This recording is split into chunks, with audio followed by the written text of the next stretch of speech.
말씀은 그 유명한 탕자의 비유인데요.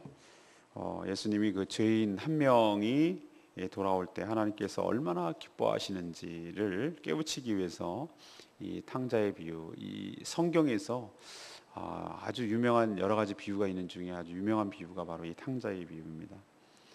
이 둘째 아들 차남은 아버지가 죽지도 않았는데 상속을 미리 받아서 한몫 챙겨 세상으로 나가서 잘 사용한 것이 아니라 허랑방탕했다는 것이죠. 먹고 마시고 즐기는 데 다 써버렸습니다. 그래서 거덜이 났죠. 그래서 돼지도 치고, 이스라엘 백성들은 돼지를 부정한 짐승으로 여기서 먹지도 않고 치는 것은 더 안 합니다. 돼지가 먹는 쥐염열배도 주는 사가 없어서 굶주렸다, 이렇게 비참한 상태로 전락을 하죠. 그래서 자신의 처지를 깨닫고 아버지 집에는 품꾼도 잘 먹고 사는데 내가 염치가 없어서 아버지한테 아들이야 소리 못하겠고 가서 품꾼의 하나로 써주면 내가 굶지는 않을 거 아니냐, 그런 마음을 가지고 이제 아버지께로 이제 돌이켜 돌아오죠. 근데 의외로 아버지는 크게 환영을 합니다. 그를 따뜻하게 맞아주고 손에 가락지를 끼고 신을 신기고, 신이라는 것은 노예들만 맨발로 사는데 신을 신기고 옷을 입히고 살찐 송아지 잡아서 잔치하고 이렇게 합니다. 하지만 일하고 들어온 이 장남이 이런 아버지의 태도에서 아주 못마땅하게 생각을 합니다. 자기한테는 뭐 수고했다고 염소 새끼 한 마리라도 잡아가지고 친구들하고 먹으라도 소리 안 했는데 이 다 날려버린 이 아들 뭐가 그렇게 이쁘다고 그렇게 했는데, 아버지는 뭐라고 합니까? 얘야, 다 내게 네 거고 그런데 너 함께 있지만 이 동생은 죽었다가 살아나지 않았냐, 그러니 이렇게 기뻐하기는 것이 즐겁지 않냐, 이 들어가자고 이렇게 권유하는 것입니다. 이 모든 것들은 지금 누구를 들으라고 하는 얘기죠? 큰아들에 해당되는 유대인들, 죄인들, 창녀들이라고 생각하고 경멸하고 있는 것이 차남이라면, 둘째 아들이라면 바로 이 이야기를 들어야 될 사람들은 둘 다죠. 자기가 스스로 장남이라고 생각하는 자들을 깨우치기 위함이고, 스스로 죄인이라고 생각하는 이 죄인들, 창녀들, 세리들을 둘 다 들으라는 얘기고, 또 이야기를 듣고 있는 우리들에게도 하나님께서 들으라고, 하나님께서 회개하고 돌이키면 이렇게 하나님께서 기뻐하시고 좋아하고 환영한다는 것을 우리에게 깨우치려는 아주 유명한 탁월한 비유라고 할 수가 있겠습니다. 오늘 하나님께서 이 말씀을 통해서 우리에게 첫 번째로 가르쳐 주시는 것은 하나님 아버지를 떠난 인간은 비참한 인생으로 전락한다는 겁니다. 이걸 보여줍니다. 탕자의 비유에서 나오는 이 탕자는 분명 누구죠? 유대인들이 그렇게 비난하고 멸시하고 사람 취급 안 하는 세리, 창녀, 이렇게 생각하는 죄인들이죠. 죄인 맞습니다. 예수님께서는 결코 그들의 삶을 정당화시키고 옹호하고 그냥 무조건 감싸고 변호하지 않습니다. 죄인 맞아요. 이거 죄이죠. 명백하게 죄이죠. 분명히 악한 삶 맞습니다. 그것을 이제 비유로 설명하는 것이죠. 아버지가 죽기 전에 상속을 요구하는 것은 이건 굉장히 큰 불효고 불경된 얘기입니다. 상속이란 무엇을 의미합니까? 아버지가 돌아가시고 나서 받는 게 상속이에요. 몫을 정해줬다 하더라도 그것을 실제로 소유하고 그것을 사용할 수 있는 것은 아버지가 돌아가신 뒤에 사용하는 것이. 근데 지금 어떻게 했습니까? 아버지가 멀쩡하게 살아있고 병든 것도 아니고 의지도 없는데 자기가 먼저 달라고 했어요. 그러니까 아버지 죽으란 얘기예요. 쉽게 아주 강하게 말하면 그런 얘기입니다. 아버지 소용없다는 것이. 이런 자식, 이게 죄인이 맞습니다. 예수님은 그것을 죄인이 아니라고 얘기하지 않습니다. 죄인인 인간의 특징은 무엇인지 아십니까? 끝없이 아버지 하나님의 품을 떠나서 자기 멋대로 살려고 합니다. 이게 자유라고 생각하는 것입니다. 이런 이야기는 워낙 많이 나오잖아요. 인간의 이 보편적인 이런 심성이 깔려있기 때문에 이런 주제는 모양과 형태는 달라도 우리가 만드는 영화, 드라마의 주제가 이런 얘기를 많이 꺼냅니다. 왜? 이런 마음이 인간의 본성이 깔려있기 때문에. 그리고 사단이 주는 거짓 메시지예요. 하나님 품을 떠나라. 그게 자유다. 하나님께서 너를 올가매고 하나님께서 너를 장악하고 너를 못살게 하고 너를 종으로 삼고 부려먹고 그럴 존재다 라고 속삭이는 것이죠.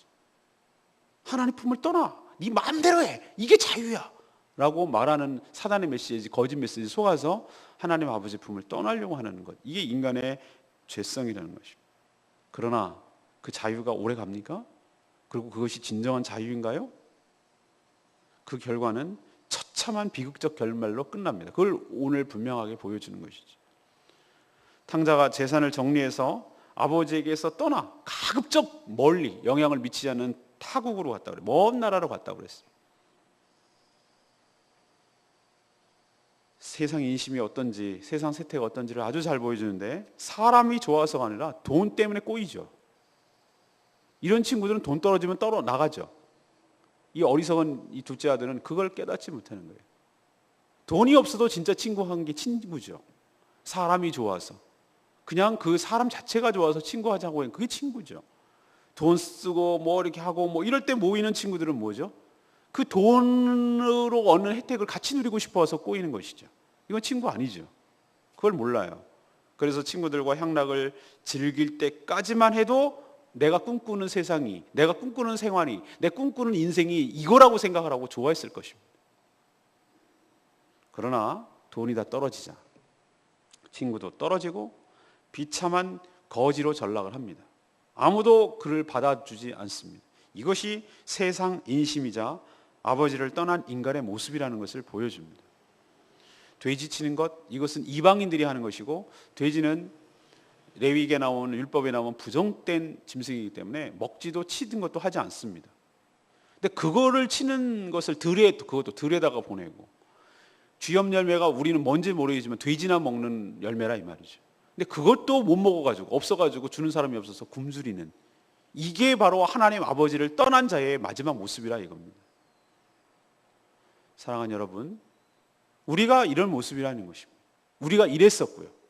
하나님을 떠나서 자기 마음대로 살 때는 자유가 있을 것처럼 보이지만 그 자유는 일시적인 것이고, 마치 어떤 중독이 됐을 때 그것을 술에 취했을 때는 뭔가 좀 기분이 좋고 그럴 것 같지만, 술 깨고 나면 안 먹은만 못하고 더 몸과 마음이 부딪히고 아프고 이렇게 속쓰리고, 이것이 바로 세상에 취해서 산 자들의 끝의 모습이라 이것입니다. 우리도 가끔 이런 것이 자유라고 거짓에 속을 때가 있습니다. 세상 사람들은 여전히 하나님을 떠나는 것이 자유라고 속아 넘어갑니다. 그러나 여러분 명심하십시오. 아버지 품 안에 있을 때, 하나님 아버지에 속해 있을 때, 아버지 앞에 서 있을 때, 아버지와 함께 살 때, 그 아버지의 사랑을 받을 때 우리는 비로소 행복하고, 비로소 안정감을 누리고, 비로소 제대로 사는 인생을 살아간다는 것 명심하시기를 바랍니다. 두 번째 이야기는 뭡니까? 돌이켜 회개하며 아버지께로 돌아갈 때 따뜻하게 맞아주신다는 겁니다. 인생의 시련은, 인생에 어려움이 있을 때는 그것이 꼭 나쁜 것만은 아닙니다.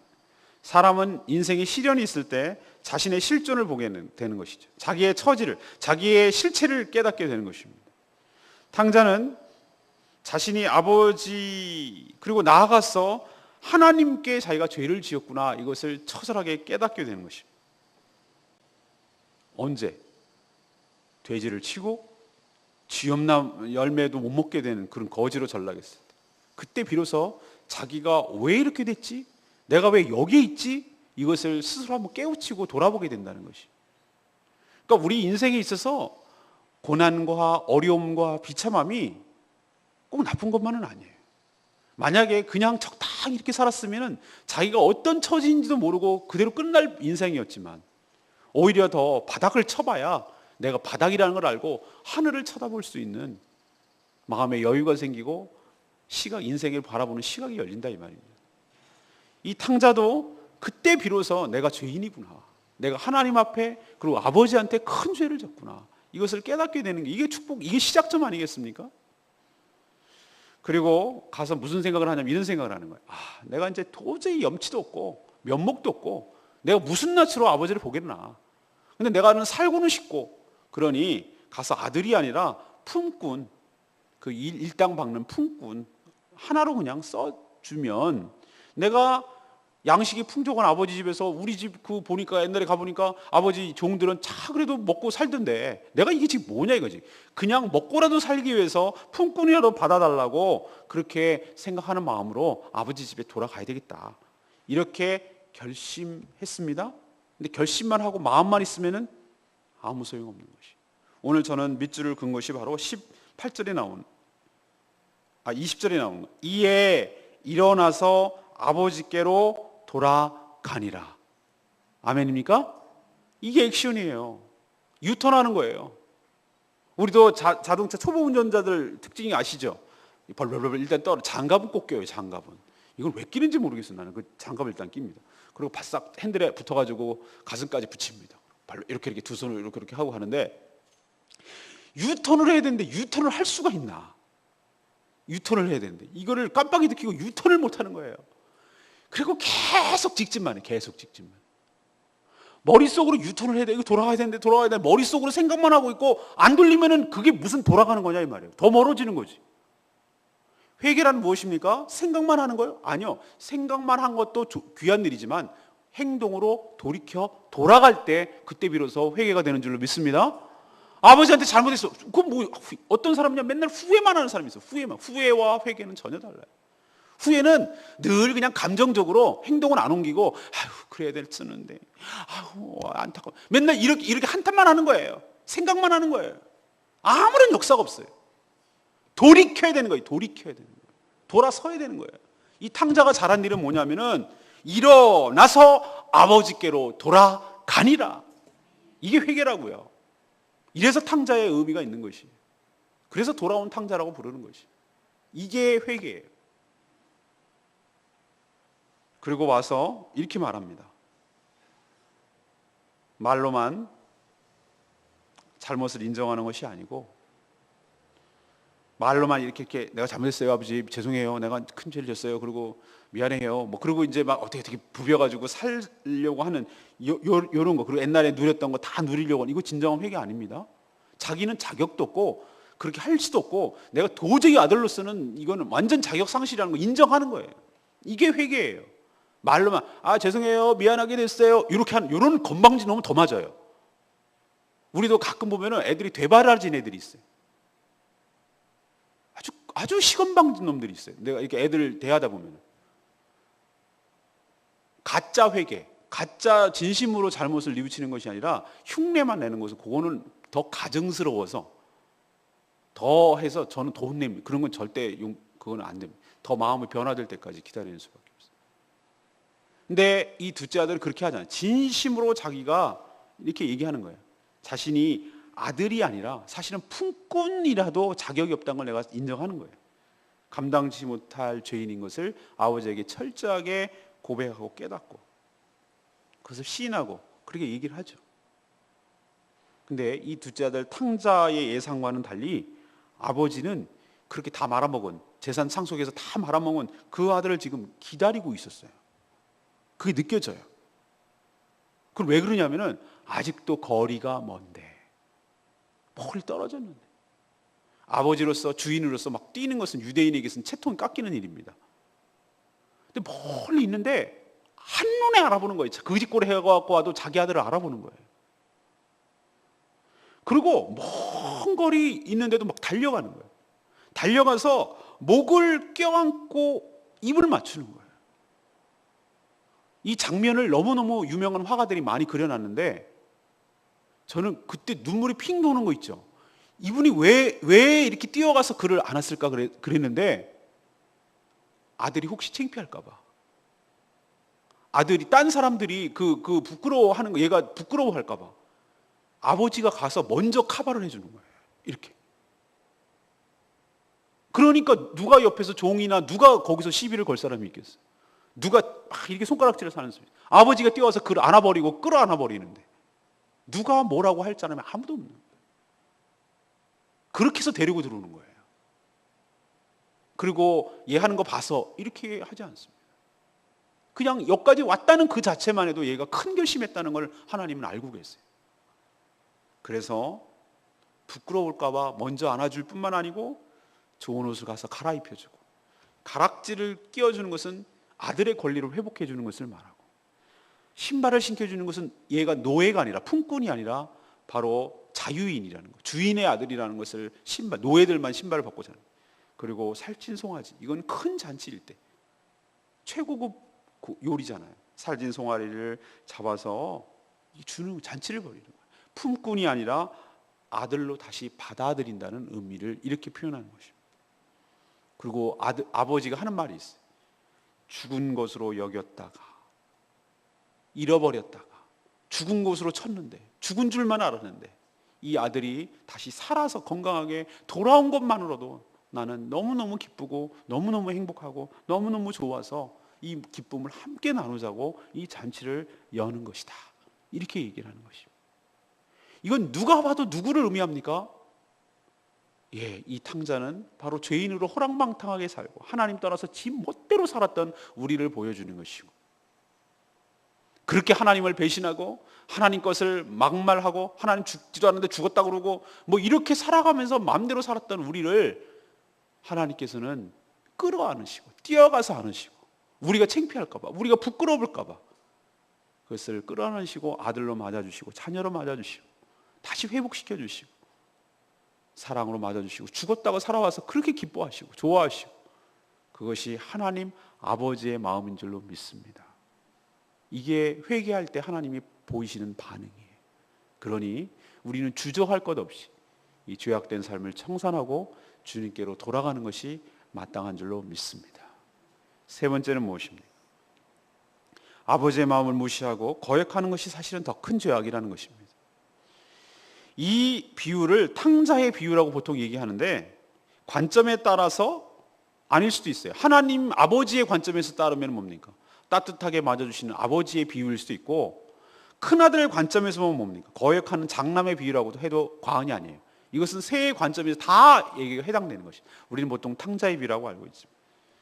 근데 이 비유를 들어야 될 사람이 죄인들, 세리, 창녀들만 해당됩니까? 아까도 말씀드렸지만 장남이라고 스스로 착각하고 살아가는 유대인들, 바리새인들, 서기관들, 이 사람도 들어야 되는 거예요. 여기 나오는 장남이 바로 그 사람이에요. 장남은 밖에서 일하다가 집에 들어오니까 잔치 소리에 놀란 거예요. 뭔 소리야 이게, 무슨 나도 모르는 얘기인데 오늘 무슨 일이 있다고 소리 안 들었는데, 몹시 놀라서 종을 부릅니다. 그러니까 종이 이제 자초지종을 설명합니다. 이 모든 상황을 딱 듣자 무지무지 화가 나는 거예요. 집에도 안 들어가요. 아마 여러분도 대체적으로 그런 반응을 보일걸요. 열의 9은. 그런데 아버지가 직접 나와요. 난 이 아버지 너무 좋은 아버지 같아. 그래서 하나님이라고 그러시는 거예요. 이게 삐딱선 끊는 큰아들도 아들이잖아요. 그래서 나와가지고 설득하네, 아버지가. 이걸 왜 아버지가 큰아들한테 일일이 이렇게 설득하고 달래고 이렇게 해야 되죠? 근데 그렇게 하시는 아버지예요. 작은 아들만 그렇게 하는 게 아니라 큰 아들도 사랑하시는 하나님 아버지를 볼 수가 있어요. 그런 설득하는 아버지를 따졌어요. 아버지, 저한테는요, 내가 아버지를 죽도록 지금까지 섬겼습니다. 근데 이것도 틀린 말이에요. 이게 부자지간에 섬긴다는 개념이 어디 있습니까? 같이 사는 것이고 그런 것이죠. 근데 이 아들이 벌써 잘못된 생각을 하고 있다는 게 느껴지잖아요. 자기가 종처럼 스스로 생각하고 산 거예요. 내가 한 만큼 어떤 것을 얻는다고 생각하는 거예요. 여러분, 상속이 내가 아버지한테 뭘 했기 때문에 얻는 것입니까? 천만의 말씀. 아들이기 때문에 얻는 게 상속인 줄로 믿습니다. 그렇잖아요. 그런데 이 아들은, 이 장남은 무슨 생각한 거예요? 내가 했기 때문에, 뭘 했기 때문에 얻는 것이라고 착각하는 것이라요. 이게 바로 자기 의로움에 차 있는 유대인들을 보는 것입니다. 아니, 나한테는 살찐 송아지는 고사하고 염소 새끼 한 마리도 잡아가지고 우리 친구들하고 먹으라고 준 적이 없는데 저렇게 살림을 죄인들과 다 말아먹은 저 죄인, 저걸 뭘 아들이라고 용납하십니까? 이럴 수 있습니까? 막 이렇게 아버지한테 따지는 것이.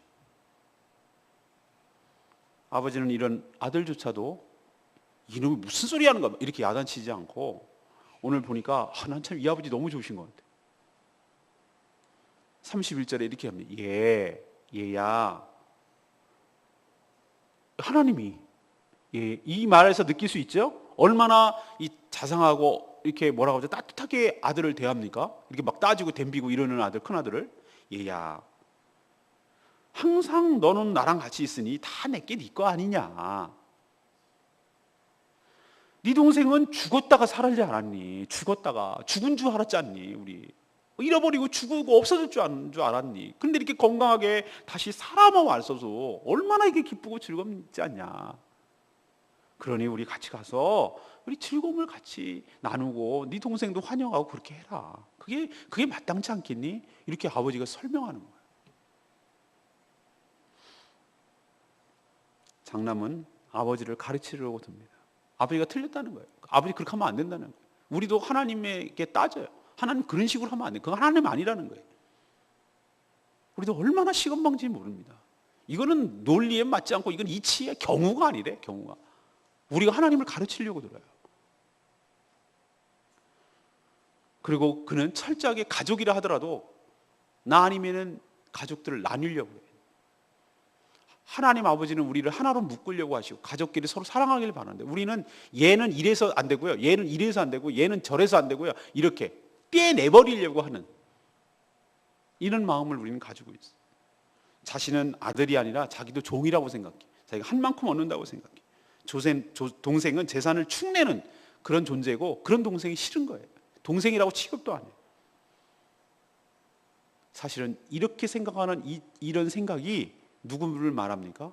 자기가 스스로 장남이라고 여기고 죄인이 아니라고 의인이라고 생각하는, 회개할 것이 없는 의인이라고 생각하는 이 유대인 지도자들, 서기관들, 바리새인들, 율법사들, 이 사람들이 여기에 해당되는데 알고 보니 이 사람들이 더 심각한 죄인이라는 것을 깨닫게 되는 것입니다. 오늘 우리는 자꾸 탕자라고 생각하는 경향도 있고요, 그런 면도 있습니다.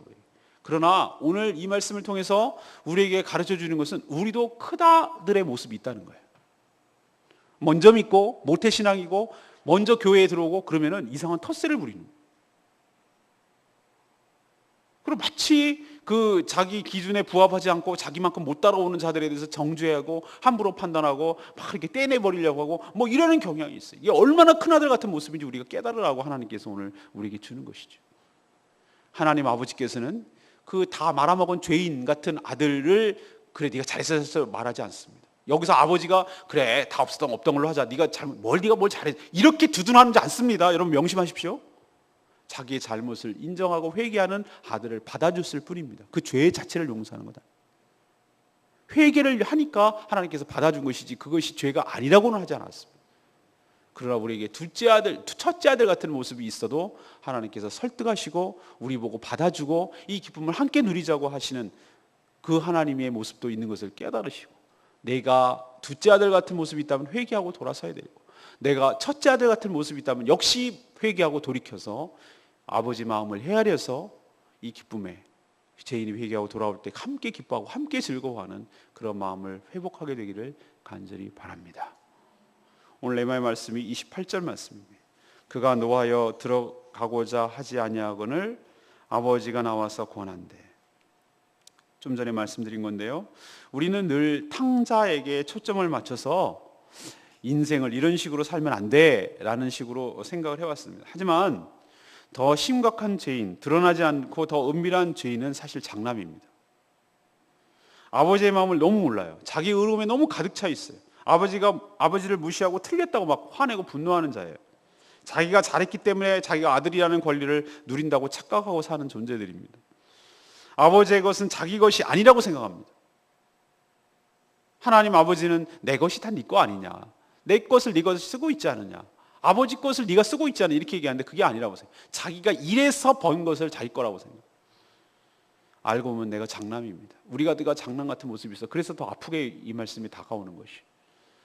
오늘 말씀 생각하면서 나는 어디에 해당되는가, 나는 이런 모습이 있지 않는가 다시 돌아보시고 하나님 앞에 회개하고 하나님 앞에 올바로 서는 저와 여러분 되기를 소망합니다.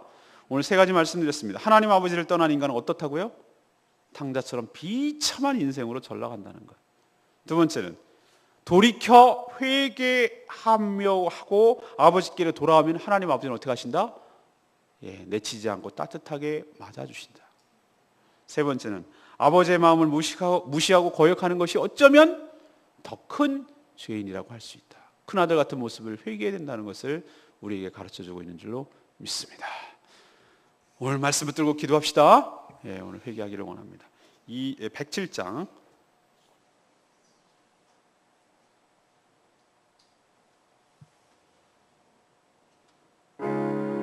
그렇습니다. 주의 사랑을, 주의 선하심을 내 어찌 그 사랑이 잊으리. 내 영혼을 만족시킨 하나님, 그 사랑 놀랍고 그 사랑 놀랍네. 그 아버지의 사랑이 크고 놀랍네. 하나님 아버지의 탕자 비유에서 나오는 그 아버지의 마음을 우리가 헤아리고 주님의 마음을 부합하게 반응하는 저희들 되기를 간절히 소원합니다. 주의 사랑을, 주의 사랑이, 주의 선하심이, 주의 은혜를 생각해보라. 하늘보다도 더 높으신 아버지의 사랑 크고 놀랍네. 아버지 사랑 크고 놀랍네. 내 오직 그 사랑을 주리. 내 오직 주의 긍휼을 주리. 내 영혼의 모든 소원 만족시킨 하나님. 주의 사랑이, 주의 사랑심을, 주의 은혜를 생각해보라. 하늘보다도 더 높으신 아버지의 사랑 크고 놀랍네. 아버지의 사랑 크고 놀랍네. 나 길을 잃고 헤맬 때 그 사랑 날 찾아 내셨네. 내 영혼의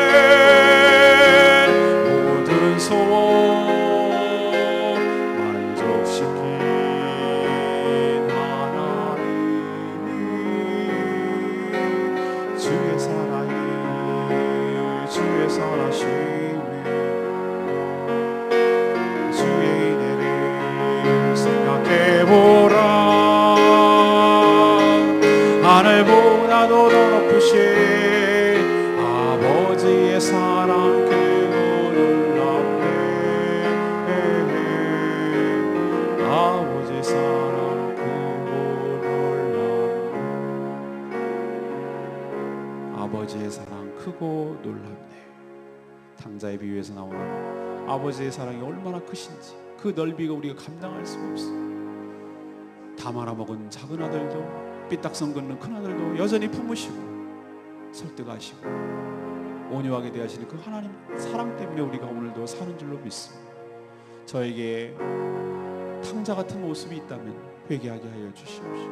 우리에게 큰 아들 같은 모습이 있다면 돌이키게 하여 주시옵소서.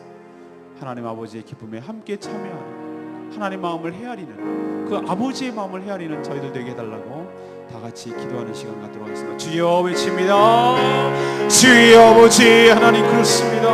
아버지 하나님, 우리가 바로 죄인입니다. 우리가 바로 하나님 아버지를 떠난 탐자이었어. 오 주여, 오 주여, 아버지가 죽지도 않았는데 상속을 해달라고 한복 챙겨서 나왔어요. 아버지를 떠나서 마음대로 사는 것이 자유라고 생각하고 함부로 사는 저희들이 바로 탕자예요. 하나님, 세상의 인심이 다 그렇습니다. 돈 떨어지자 사람 떨어지고 인생이 얼마나 비참한 상황으로 전락하고 되는지, 하나님 아버지를 떠난 인생이 바로 이것임을 우리에게 깨우쳐 주시니 감사합니다. 하나님 아버지 앞에 하나님 아버지 품에 사는 것이 간섭이 아니라 그것이 바로 축복이며 그것이 은혜이며 그것이 삶의 안정임을 깨닫게 하여 주시옵소서. 우리도 어디에 있는지, 자신의 인생의 처지가 무엇인지, 내가 어디에 지금 속해 있는지를 확인하게 하여 주시옵소서. 오 주님, 자신의 비참한 인생을 깨닫고 회개하고 아버지 하나님 앞에 돌아갈 때, 행동으로 옮길 때에 하나님께서는 따뜻하게 맞아주실 줄로 믿습니다.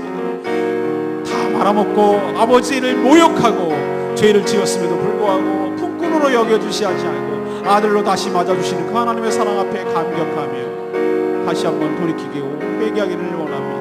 주님, 우리에게 큰아들 같은 모습이 있다면 용서하시고, 하나님 이것이 얼마나 더 큰 죄의 악이며 하나님 이것이 얼마나 잘못된 생각인지 깨닫게 하여 주시옵소서.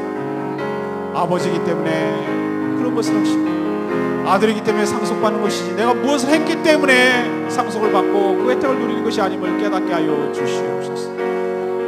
동생을 사랑하는 마음, 아버지가 사랑하는 그 동생을 사랑하는 마음을 우리에게 허락하여 주시옵시오. 이 잘못된 생각을 고칠 수 있도록 아버지의 은혜를 부어 주시옵소서. 주의 사랑이, 주의 선하심이, 주의 은혜를 생각해보라. 하늘보다도 더 높으신 아버지의 사랑 크고 놀랍네. 아버지의 사랑 크고 놀랍네.